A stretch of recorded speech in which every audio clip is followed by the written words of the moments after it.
Hi, I'm Jonathan Trowan, and welcome to the Self-Love Revolution. I know some of you already know me, and I know some of you are brand new to me. I want to welcome all of you here. I want to talk about a few things today. Mainly, I want to talk about one thing, which is self-love. But there are a few other understandings which will help make the practice of self-love easier and maybe even better. The first is I want to talk about those things that are really holding us back. There are three main things that hold all of us back from living that life we really want. The first is habits. Most of us have really bad habits. And part of the problem is we don't even know we have these habits. So I used to have a habit. Every night before I went to bed, I would look into the mirror as I was brushing my teeth, and I would review my day. And I would highlight all the things that either I screwed up or didn't go the way I wanted them to, or somehow were wrong, not the way I wanted them to be. And that's how I closed my day. I finished brushing my teeth, I went to bed, and because that was the last thing I thought about, that's of course what in my dreams, what my brain ruminated over, and of course then I woke up the next day feeling lousy, and I did it all over again. And then the next night, review the day. It was just a habit. And I know a lot of people have that habit. So I switched the habit. I have a whole new habit at night now where I look in the mirror and I review all the good things that happened during the day. And I look at myself and I say good things about myself. And then I go to sleep thinking about that. And I wake up and life is awesome. And then I repeat that cycle. Now, I'm not saying there are never bad things that happen. They do. Every day, good things happen and bad things happen. Every day, things that you want to happen will happen and things that you don't want to happen will happen. So it's just your choice at the end of the day what you're going to look at. And there are a lot of other habits we could go into. That's just an example of one habit. But if you want to know what your life is a series of habits. And if you have bad habits or habits that don't serve you, you're not going to have the greatest life. And by practicing self-love, you have the ability to change those habits. The second thing that really holds us back is our subconscious beliefs.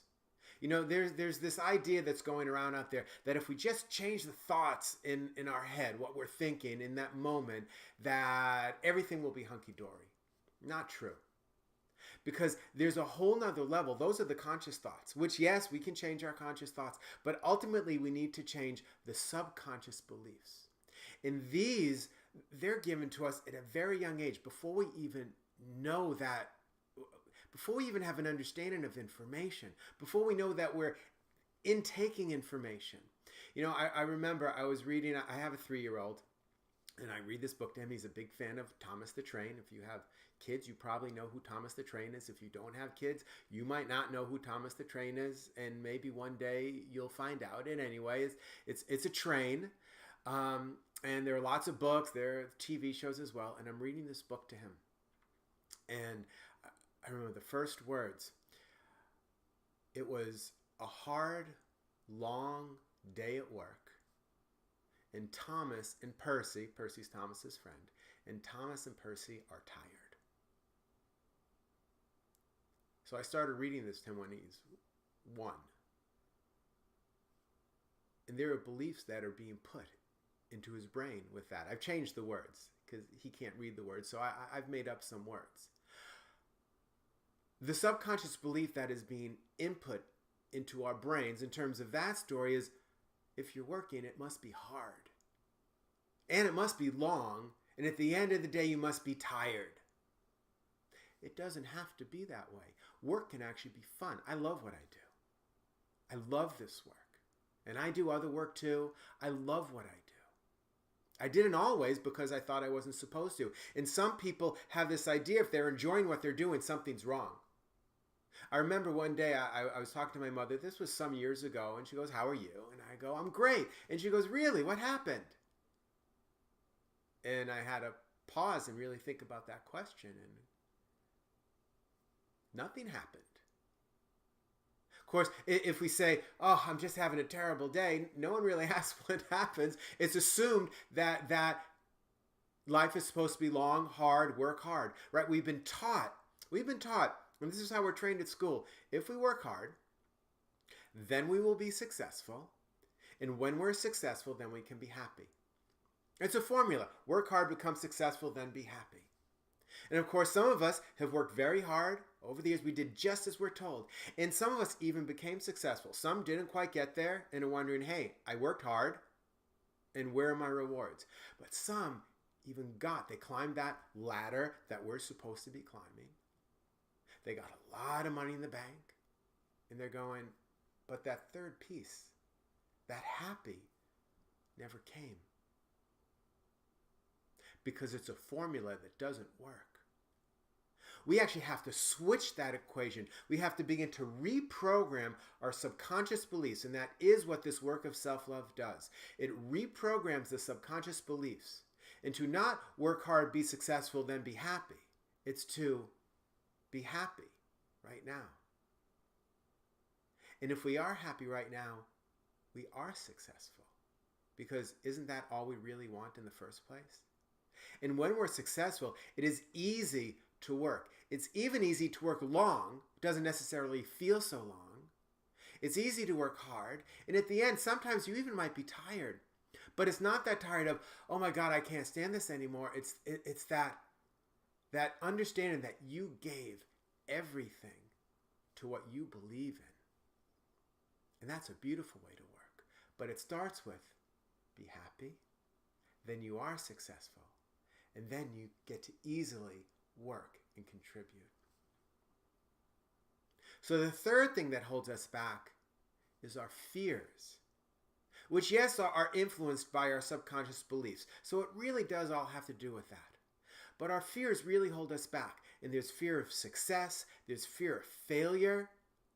Right? Some people think they're only afraid to fail. Many people are afraid to succeed because if they succeed, they know their life changes dramatically. And we don't know what that life will be like when we succeed. And we're afraid of any kind of change. So it's easier just to be here. And of course, this is interesting. You know what the biggest fear is? The number one fear. Some people think it's fear of death. It's not. That's further down on the list. The number one fear we have is public speaking. Speaking in front of other people.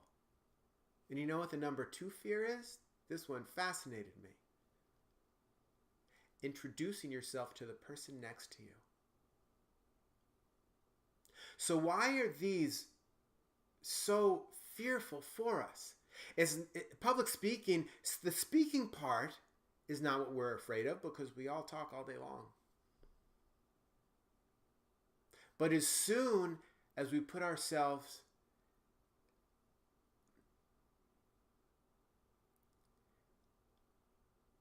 in a position that we might be judged by another. So when we introduce ourselves to someone next to us, what if they don't like us? What if I say the wrong thing? You only have one shot at a first impression. So I better make no impression. Better to be silent, sit here, make no impression than risk being judged. And what happens is, because we're so afraid of being judged by others, we judge ourselves first. We go, you're not going to be good enough. You can't do that anyway. You can try, but it won't work out. That person won't like you. We make up all these stories. We actually really become a bully to ourselves. I did not understand this. And my friends at the time would not have believed it. Because on the outside, I was pretty happy-go-lucky, and I was kind. But I was mean. I was mean to myself. I would beat myself up nonstop all the time for things that I did, for things that I didn't do, right? So I wouldn't say something to someone, then I'd beat myself up for that. Or if I did say something to someone, I'd beat myself for, you probably said that wrong. You could have done it better. Well, I'm sure I can always, we all can always do better. But it doesn't mean we don't try to do something now just because we know we can learn and grow and do better. Self-love turns that around. We stop being a bully to ourselves. You see, here's the thing. There's one reason we do pretty much everything in life. All our actions, everything we do in life, is to have the feeling that we are loved, that we are appreciated. Think about that. Everything we do, and even everything we don't do, is so that we can experience a feeling of love. So then we need to ask, well, who do we want to feel this love from? And we've been taught that love comes from outside of us, from other people. So we make this facade for ourselves, and we put on a mask, we put on a costume, so that, and we even speak a certain way, so that we will get others to like us. And this is our life. This is what we do every day. And when others like us, we do feel good about ourselves. And when we feel good about ourselves, we're happy. But what we are really seeking is for us to feel good about ourselves. The way we feel good about ourselves right now, most of us, is by having someone else tell us we are okay, we're worthy. And self-love, the practice of self-love switches that we feel good about ourselves first. And here's the interesting thing about it, that when you begin to love yourself first, those other people who you are trying to get to like you and to see you and to notice you, they all begin to notice you. It's automatic. Right? Have you ever been at a party or a gathering and someone walks into the room and they don't even have to say anything, but there's just this aura around them and everyone wants to know who they are and what they're about and what's going on with that person? It comes from the inside of them. They know their self-worth inside. And people are attracted to that. People are not attracted to the people who are vying for other people's attention and other people's affection. If you can produce it from the inside, which is a practice, everything outside of you changes. And the people begin to react with you, to you, around you, in a completely different way. So how do we practice this thing that I've been alluding to, calling self-love, right? This self-love revolution. So there are 4 pillars of self-love that I want to talk about. The first is acceptance. And I know, yes, we're supposed to accept things. But it really is the foundation of everything. Think of it as a part of the GPS of your life. Imagine you type in your address into your GPS and you are in a place where all of a sudden you have no cell signal or no satellite signal. Have you ever been there? You have your GPS, you put in your address, but your GPS does not know exactly where you are. You can't go anywhere. You're stuck. So you start driving around in circles, just waiting for the moment when your GPS will wake up and go, okay, go in that direction. That's acceptance. You have to know where you are right now. Now, people do get tripped up with acceptance because there are 2 sides of acceptance. There are 2 parts of it. One is accepting where we are. Yes, I am here right now, this moment. These emotions inside of me, this amount of money in my bank account, these friends or non-friends around me. But there's a second side, which is, and I want it to be different. And accepting the fact that you want it to be different. It is okay to want it to be different. In fact, you must accept that part of it that I want it to be different. You don't need to ruminate on that, but you get to say, I am here right now, and I want it to be different. I have a different destination plugged into my GPS. And when you can practice the two sides of acceptance, then you're building the soil. That's the foundation for change. And once we have that soil, once we have that foundation, we can start planting seeds. So what are the seeds? The second pillar is gratitude. And I know, oh yes, basic gratitude. Oh yes, I need to be grateful every day.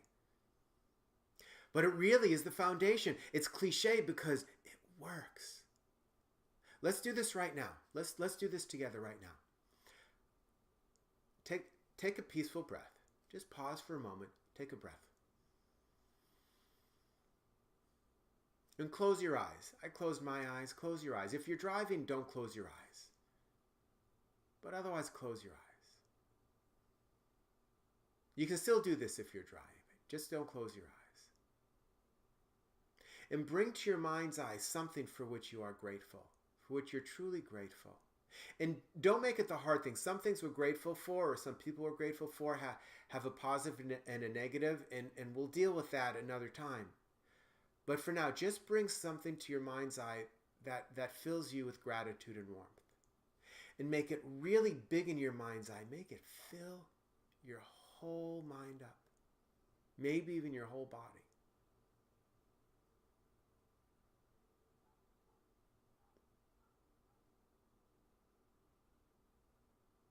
And then with gratitude, allow the image to release from your mind's eye.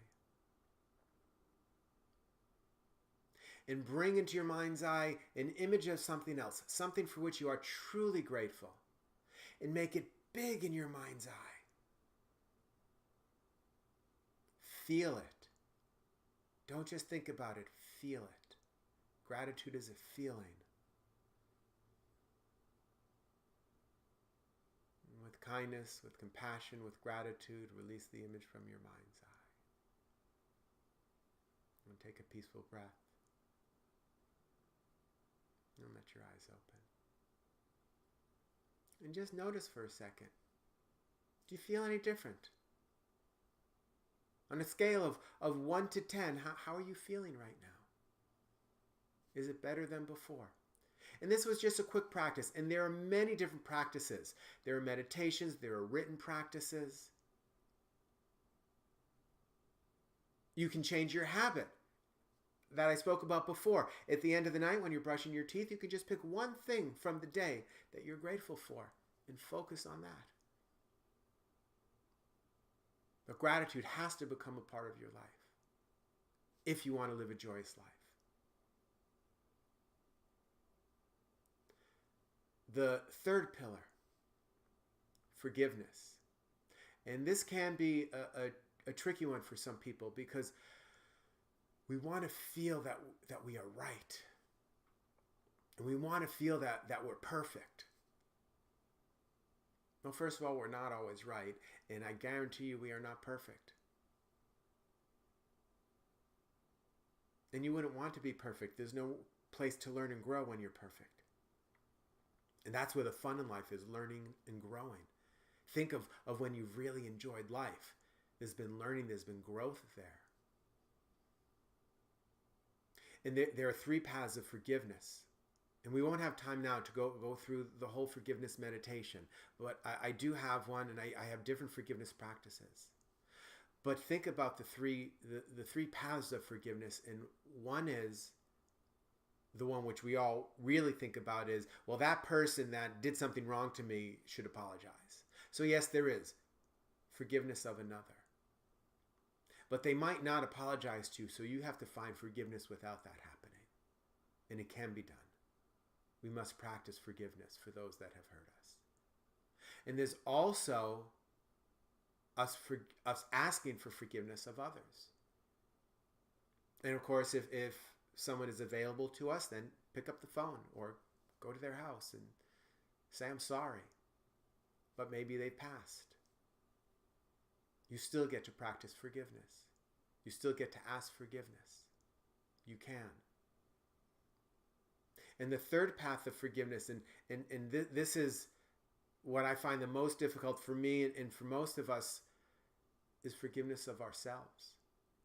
For things that we've done that we wish we didn't do, and also for the things we haven't done that we wish we had done. And we relive these stories over and over in our heads for years and decades, right? That thing that happened 10 years ago that you're still ruminating over, it's controlling your life. It doesn't have to.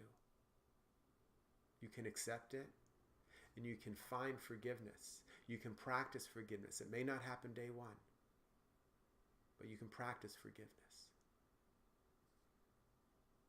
So there's acceptance, the two sides. There's gratitude. There's forgiveness, the three paths. And then the fourth pillar is self-love. Simply being kind to yourself. And if self-love seems a little, whoa, that's okay. Think of self-compassion or self-friendliness. Just being kind to yourself. So before I spoke about that bully in your head, that many of us are just being mean to ourselves. Well, this is a practice of being kind to yourself. It's when you look yourself in the mirror, instead of saying, this is what you screwed up today, or even looking at yourself physically and going, oh, that wrinkle on my face. Say something kind to yourself. When I used to look in the mirror and I'm growing older and I see new things on my face and my hair is changing color and I used to go, oh my God, this is terrible. And I used to beat myself up about it. And now I look at myself and go, oh, a new wrinkle. Welcome to the family. And I look at my day and I look at some of the kind things I did, some of the kind interactions I had with other people. I'm not saying I didn't screw up anything. I did every single day, every day. Yet every day I also do really good things. Good things for other people, good things for myself, things that bring me closer to where I want to get in life. And I notice it. I go, good job, Jonathan. Oh, you worked hard today. You did well. And now some people go, well, that's weird to talk to yourself. Look, you're already talking to yourself. You know you're talking to yourself all day long. So this is just changing the nature of the conversation. Changing it from always beating yourself up to at least sometimes. It's not going to be 100% switch overnight. But sometimes speaking kindly to yourself.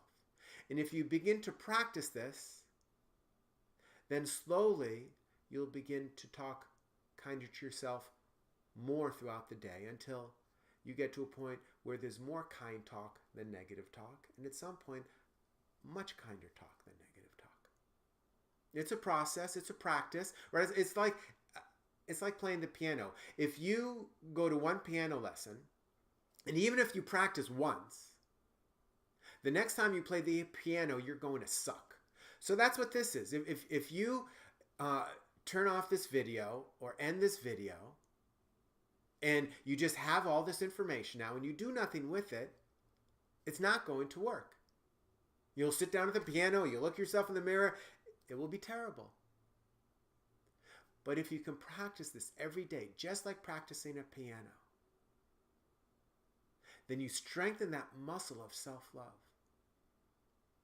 And your life begins to transform. And when your life begins to transform, everyone around you transforms as well. So the 4 pillars of self-love: acceptance, gratitude, forgiveness, and self-love itself, or at least self-friendliness. Now you can start practicing this right now. Right now. There's no reason to wait. And you don't have to do all 4. Pick one of them and start with that. Now, I also want to invite you to join us. To join us for a deeper understanding of all this in our Self-Love Revolution Masterclass Immersion. It's 9 weeks. It goes into all of this in much more detail and even more. It really goes into that voice inside of your head, and it teaches us how to bring those other voices in. The inner team, the inner guides, your future self, your knowing self, the childlike self, all of them come together to support you in your goals. You have a whole army inside of you seeking your success. We also go into things like how to master your money mindset and how to take inspired action. And I could go into all of the details, but there's a button here. Click that button and it will go over all the details. It will lay out week by week what we're going to do. And then you get to practice in a community of people. You will not be alone anymore. You can practice it alone. If you're not going to join us, that's fine. Start practicing.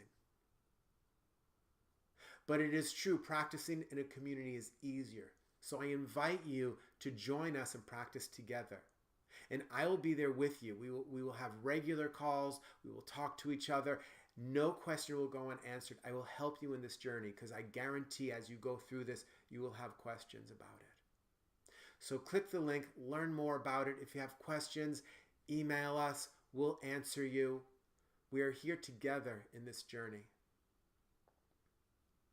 The teachings tell us that you could search the world over and find no one more worthy of love than yourself. Think about that. You could search the world over and find no one more worthy of love than yourself. So I offer you this. Instead of spending so much time trying to get others to like you, to admire you, use that time, that energy, and that effort on the most important relationship, the relationship with yourself. Begin to be kind to yourself so that you can offer yourself love. Because love is all we really want anyway. I'm Jonathan Trowan. Thank you for being with me today.